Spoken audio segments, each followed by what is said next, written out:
Bonjour à tous et bienvenue sur la chaîne.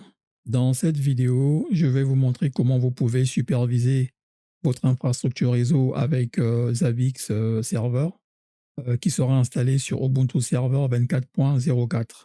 Pour cette démonstration sur l'installation de Zabbix Server, j'utiliserai un script d'automatisation que j'ai préparé afin de rendre mon déploiement plus rapide, plus simple même, et surtout plus fiable. Si la supervision de votre infrastructure vous intéresse, je vous mettrai en description le lien vers la documentation officielle de Zabbix qui détaille pas à pas l'installation et la configuration du serveur. Et si mon script vous intéresse, vous pourrez me le dire en commentaire.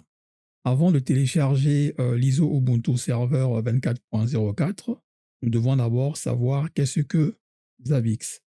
Zabbix est une solution open source de supervision qui permet de surveiller en temps réel vos équipements en réseau, tels que les serveurs ou encore des applications. Il a aussi cette capacité d'alerter, de faire des alertes immédiats en cas de problème, ce qui facilite énormément la gestion et la sécurité de votre infrastructure.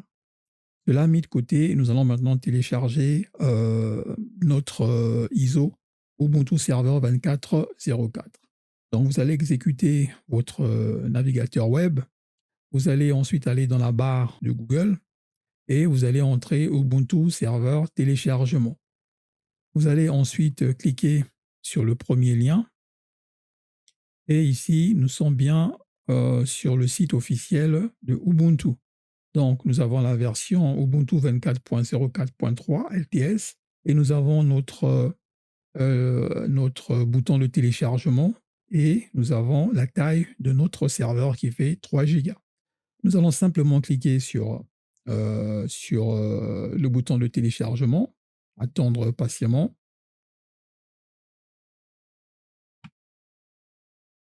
Et nous pouvons voir que le téléchargement a bien débuté. Donc, une fois le téléchargement terminé, nous pourrons commencer la création de notre machine virtuelle Ubuntu Server afin de pouvoir y installer notre serveur Zabbix.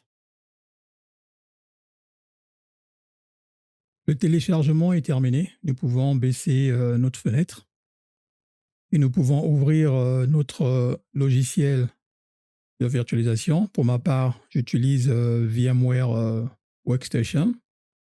Alors, une fois votre logiciel de virtualisation ouvert, nous allons créer une nouvelle machine. Pour cela, nous allons aller sur Créer une nouvelle machine virtuelle. Nous allons aller sur Suivant, Suivant, Suivant. Nous allons nous rassurer que nous sommes bien sur Linux. Et au niveau des versions, nous pouvons cliquer dessus pour dérouler et voir toutes les versions possibles. Nous devons choisir Ubuntu 64 bits. Ensuite, on clique sur Suivant. Nous devons donner un nom à notre machine virtuelle. Dans mon cas, je vais l'appeler Zabbix. Et au niveau de l'emplacement, vous pouvez laisser par défaut ce qui vous sera proposé. Pour ma part, je veux parcourir et aller créer un dossier spécifique à mon serveur Zabbix, que je vais appeler Zabbix Server. Je me rassure qu'il est bien sélectionné. Je clique sur OK. Je clique sur Suivant. Par défaut, on me propose 2 Go au niveau de processeur et 1 cœur. Je peux le donner 2 cœurs. Suivant. Pour les RAM, 4 Go. Pour le moment, ça me suffit. Suivant. Pour la carte réseau, je peux laisser par défaut pour le moment, vu que j'ai une carte réseau que j'ai personnalisée, que je vais attribuer à mon serveur lorsqu'il sera, lorsque je terminerai avec sa configuration. Donc, pour le moment, je clique sur Suivant, Suivant, Suivant, Suivant. Au niveau du disque, je vais lui donner 30 Go. Et je veux cocher sauvegarder le disque virtuel comme un seul fichier. Suivant, Suivant, et je clique sur Terminer. Alors, nous avons préconfiguré notre machine virtuelle. Pour terminer sa configuration, nous devons aller dans les paramètres de notre machine virtuelle pour aller modifier ou pour aller ajouter le disque et modifier la carte réseau. Donc, vous allez cliquer dessus, vous allez sur CD, DVD, vous allez ensuite cocher la case image ISO et vous allez cliquer sur parcourir et nous allons rechercher notre ISO. Donc, il est là, je le sélectionne, je clique sur ouvrir, je sélectionne ma carte réseau que j'ai personnalisée, que j'ai appelée Zavix LAN. Je clique sur Open. Je me rassure que j'ai bien... Non, c'est pas la bonne carte réseau. Voilà. J'ai bien la bonne carte réseau. J'ai mon ISO. Tout est bon. Je clique sur OK. Et je clique sur Power On.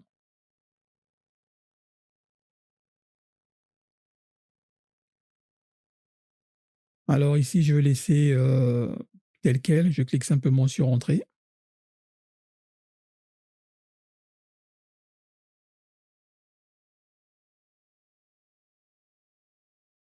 Alors ici, nous allons simplement choisir la langue de notre choix.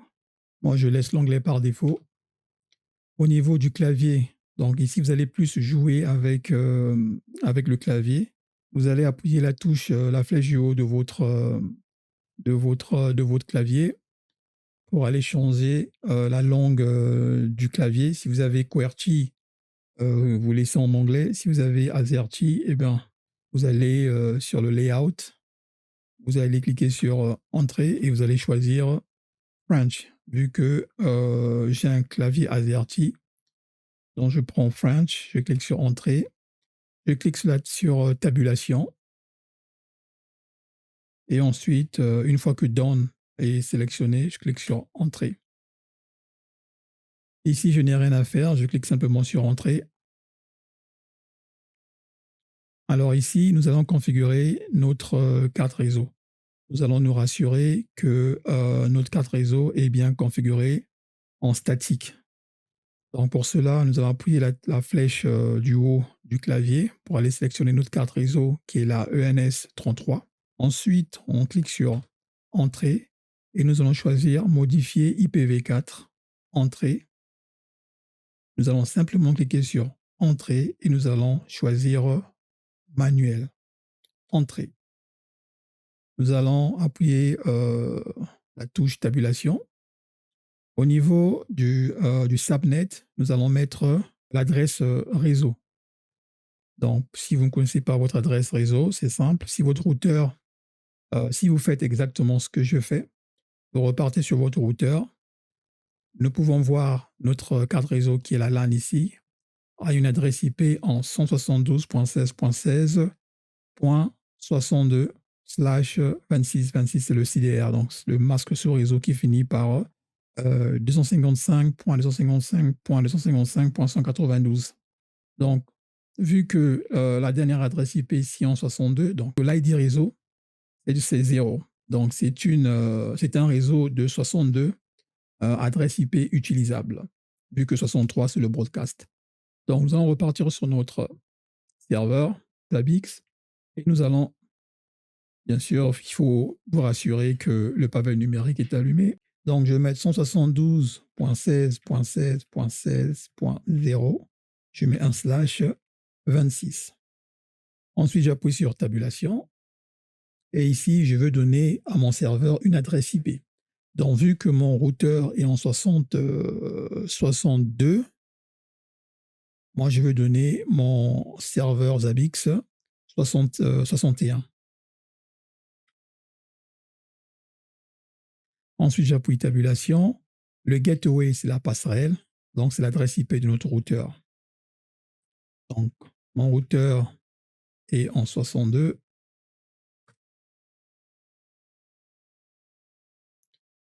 Ici, au fait, on vous demande de mettre le DNS.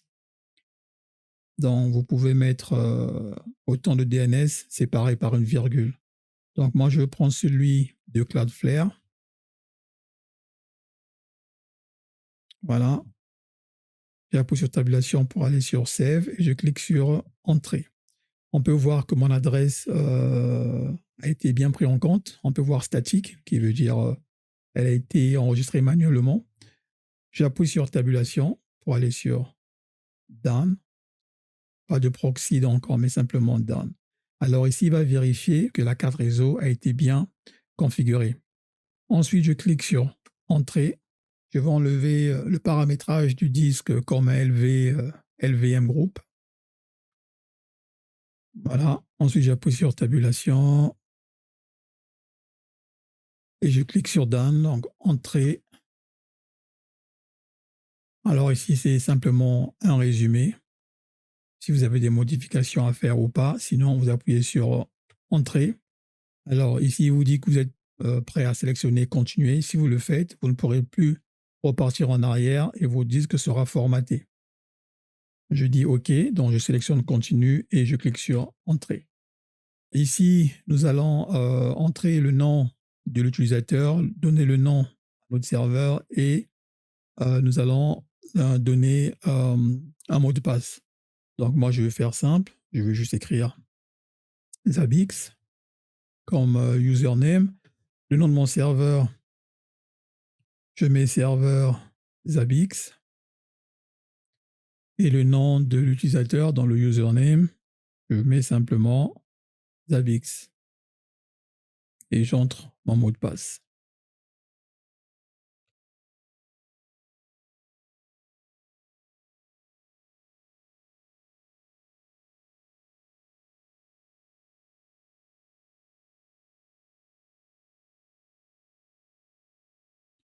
Une fois terminé, je clique sur Entrée pour sélectionner Done.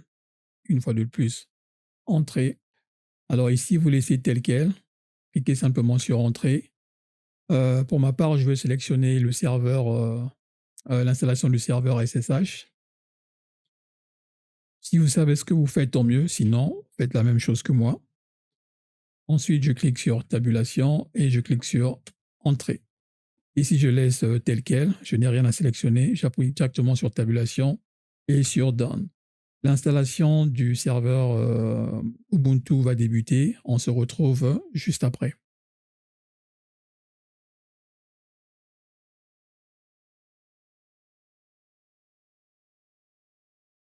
L'installation est terminée. Nous pouvons cliquer sur Reboot.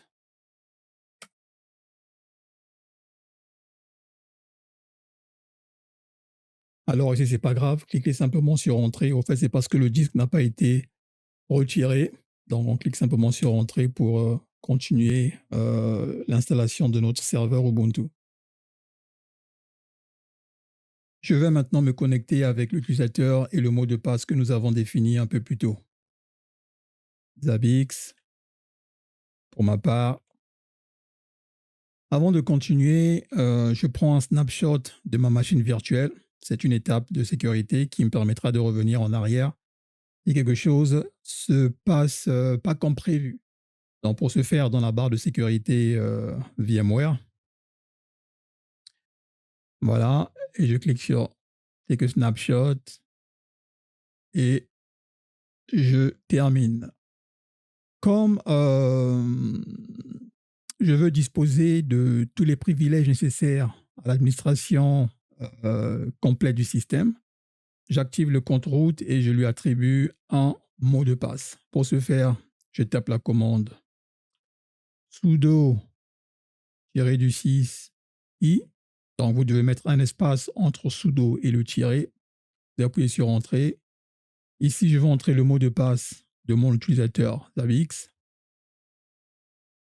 Et là, je vais créer le mot de passe de mon root. Donc, vous écrivez password, donc PASWD, entrée, et vous allez entrer le mot de passe du root. Voilà. Ensuite, je peux faire un CTRL-L pour nettoyer mon terminal. Voilà. Comme je vais utiliser une connexion SSH avec PuTTY, je vais modifier le fichier de configuration SSH afin d'autoriser temporairement l'accès root. Juste un petit rappel avant que je ne commence à modifier le fichier de configuration SSH. Dans un environnement de production, il est fortement déconseillé d'autoriser l'accès route en SSH. On le fait uniquement ici parce que nous sommes dans un laboratoire de démonstration. Donc ne le faites pas dans un environnement de production. Ça, c'est juste un laboratoire dont on se permet certains trucs. Alors pour ce faire, je vais écrire nano slash etc ssh sshd.conf.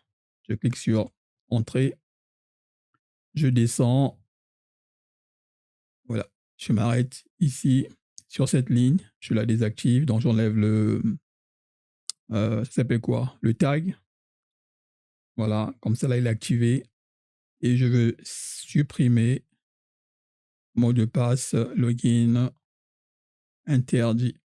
Donc, permit root, login private password.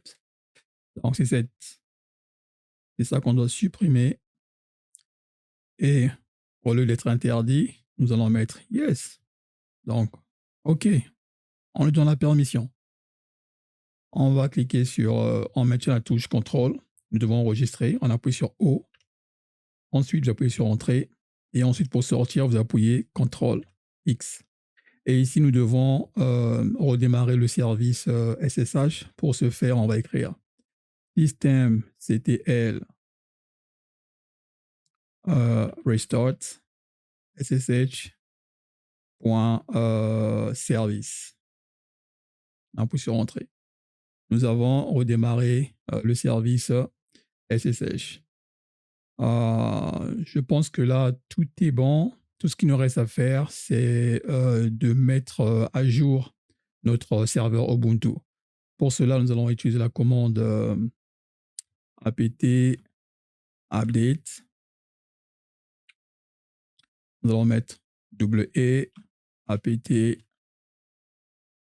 upgrade. Oh, qu'est-ce qu'il m'a fait là? Apt upgrade. Nous allons mettre -yes. Cette commande, en gros, elle met à jour la liste des paquets et elle installe automatiquement toutes les mises à jour disponibles. Donc, en mettant le Y, je lui donne la permission de tout faire sans qu'il me demande oui ou non est-ce que je dois installer. Et une fois la commande écrite, vous allez simplement appuyer sur Entrée et il va débuter.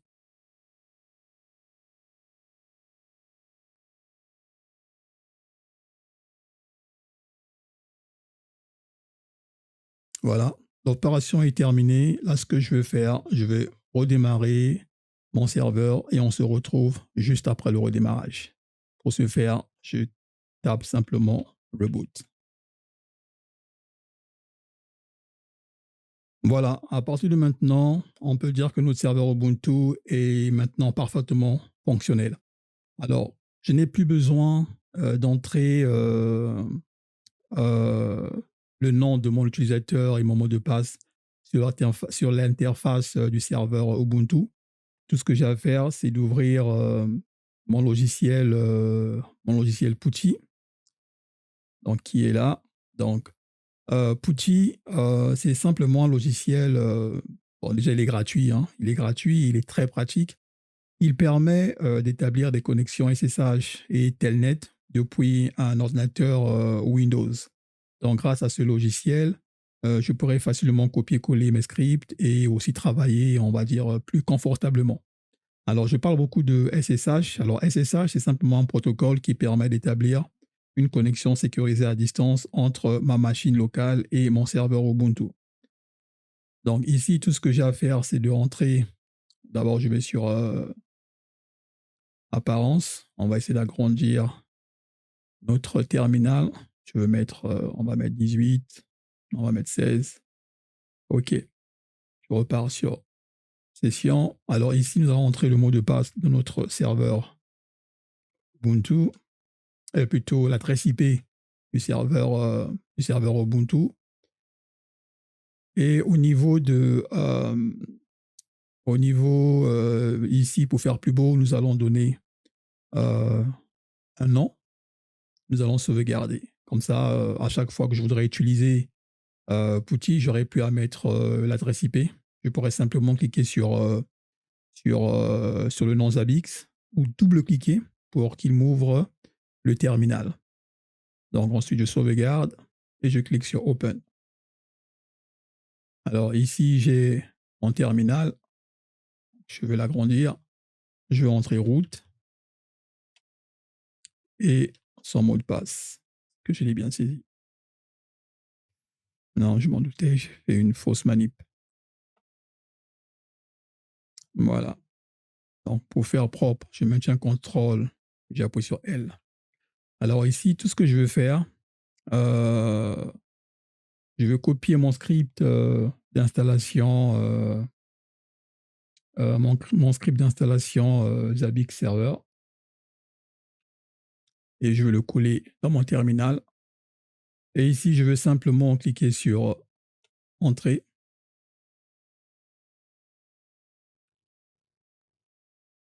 On se retrouve juste après le process vu qu'il est assez long.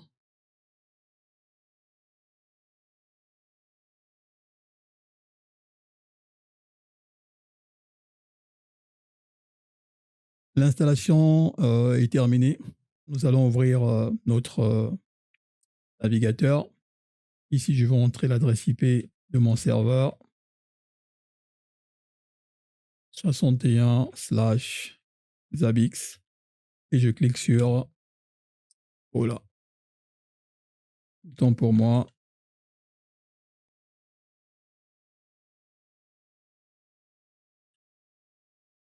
Voilà, c'est mieux. Alors, si tout s'est bien passé de votre côté, vous serez sur la même page Welcome Zabbix. Vous allez simplement suivre l'assistant de configuration. Donc, moi, je laisse par défaut. Vous pouvez choisir la langue de votre choix. Je vais sur suivant. Bon, alors, chez moi, ici, c'est moi qui l'ai configuré. Je n'ai pas mis des langues qui ne sont pas trop parlées. J'ai mis des langues qui sont beaucoup plus utilisées dans la vie de tous les jours. Hein. L'anglais, le français, chinois, l'allemand, l'italien, le japonais, le portugais, le russe et l'espagnol. Ensuite, je clique sur suivant. Alors, quand tout est OK ici, ça veut dire que tout est bon. Je vais sur suivant. Ici, je vais entrer le mot de passe que j'ai configuré que j'ai ajouté plutôt lors de l'installation de mon script. Pour le nom de mon serveur, je fais simple. Voilà, je l'appelle Zabbix Server. Voilà, je clique ensuite sur suivant. Donc, je clique sur terminer. Ici, je vais mettre admin et le mot de passe Zabbix. Voici le dashboard fonctionnel de notre serveur de supervision. Voilà pour la vidéo. Nous avons installé Ubuntu Server 24. Nous avons déployé un serveur Zabbix opérationnel.